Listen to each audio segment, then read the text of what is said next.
Hey everyone! In this quick tutorial, I'm going to show you how to disable chat heads on Facebook Messenger.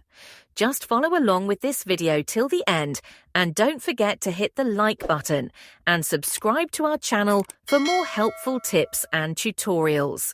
Here's how to disable chat heads. Start by launching the Messenger app on your mobile device. Tap on the three horizontal lines in the top left corner of your screen to open the menu. Tap on your profile picture to access Messenger settings. Scroll down until you reach the Preferences section. Here, look for the Chat Heads option.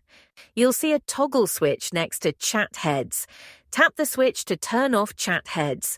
This will stop those little chat bubbles from popping up on your screen.